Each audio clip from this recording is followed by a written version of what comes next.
दोस्तों central government की तरफ से नोटिफिकेशन आउट हुआ है।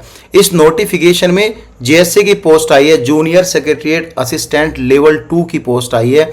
इसमें ऑल इंडिया कैंडिडेट एलिजिबल है अप्लाई करने के लिए। हालांकि जूनियर ट्रांसलेशन ऑफिसर की भी पोस्ट आई है, लेकिन यह पोस्ट डेपुटेशन बेसिस पर है, इसके बारे में हम बात नहीं करेंगे। चूंकि यहाँ पे डायरेक्ट रिक्रूटमेंट आई है जेएससी के लिए, तो उसी पर हमारा कंप्लीट फोकस रहेगा।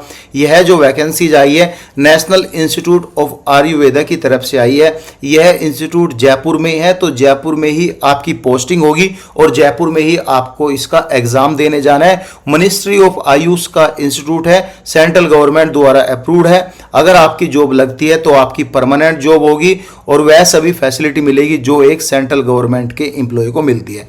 इसमें अप्लाई करने के लिए आपको ऑनलाइन फॉर्म फिल करना है। ऑनलाइन फॉर्म 30/12/2025 को एक्टिव हो जाएंगे। आफ्टरनून के 3 PM के बाद आप इसका फॉर्म अप्लाई कर सकते हैं।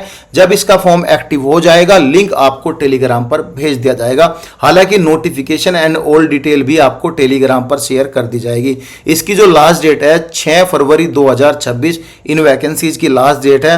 और क्वालिफिकेशन एज का क्राइटेरिया सभी कुछ आपका 6 फरवरी 2026 से ही काउंट किया जाएगा। आफ्टरनून के 5 बजे तक आप इसका फॉर्म ऑनलाइन अप्लाई कर सकते हो। तो गाइज यहाँ पे आप एक्टिव रहो। हालांकि नोटिफिकेशन में 2 पोस्ट आई है, एक पोस्ट यूआर कैटेगरी की है, एक पोस्ट ईडब्ल्यूएस कैटेगरी की है। तो यहाँ पे किसी भी तरह का कोई भी सेंट्रल गवर्नमेंट का कंसेशन रिलैक्सेशन आपको नहीं मिलेगा, क्योंकि वह वैलिड होता है ST SC OBC कैटेगरी के लिए, जिसमें यहाँ पे वैकेंसीज ही नहीं आई है। लेवल 2 की सैलरी मिलेगी। इसका बेसिक सैलरी है 19,900 रुपए, यानी कि लगभग 40,000 के आसपास आपकी सैलरी रहेगी। 27 साल से नीचे उम्र होनी चाहिए। आपकी उम्र काउंट होगी 6 फरवरी 2026 से। इसमें 12वीं पास कैंडिडेट अप्लाई कर सकता है। ऑल इंडिया कैंडिडेट एलिजिबल होगा अप्लाई करने के लिए।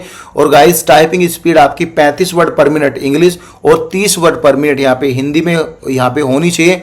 यहाँ पे दोनों में लिखा है, शायद ऐसा नहीं होगा। During the form fill up एक बार चेक कर लेना कि उसमें लैंग्वेज प्रीफरेंस भी मांगा होगा जब यहाँ पे टाइपिंग आप दोगे कि आप किस लैंग्वेज में टाइपिंग करना चाहते हो। अगर कोई ऐसा पॉइंट दिया गया है या फिर ऐसा कोई कॉलम वहाँ पे दिया गया, तो इसमें दोनों में से एक में टाइपिंग होगी। अगर आपसे ऐसा कुछ पूछा ही नहीं गया कि टाइपिंग किस में आपको करनी है, तो दोनों में ही आपको टाइपिंग यहाँ पे देनी है। ठीक है, कंप्यूटर की नॉलेज होनी चाहिए। हालांकि किसी भी तरह का कोई सर्टिफिकेट नहीं होना चाहिए।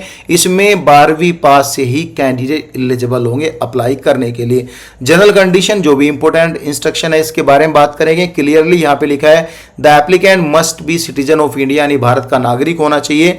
इसमें OBC ST को छूट मिलेगी, जो कि वैकेंसीज नहीं आई है, तो इसके बारे में बात नहीं करेंगे। अपर एज लिमिट के बारे में भी बात नहीं करेंगे। यहाँ पे क्लियरली मेंशन है आपकी जो एज है एंड ऑल 6/2/2026 से काउंट की जाएगी, जो कि इसकी फॉर्म की लास्ट डेट है। यहाँ पे जो है फी जो है बहुत ज्यादा रखा गया है। यहाँ पे जो फी है यहाँ पे जो UR OBC कैटेगरी के कैंडिडेट है या फिर यहाँ पे 2500 रुपये फी रखा गया है। और EWS कैटेगरी कैंडिडेट के यहाँ पे 2000 रुपये फी रखा गया है। तो यहाँ पे ध्यान से आपको यह फॉर्म फिल करना है।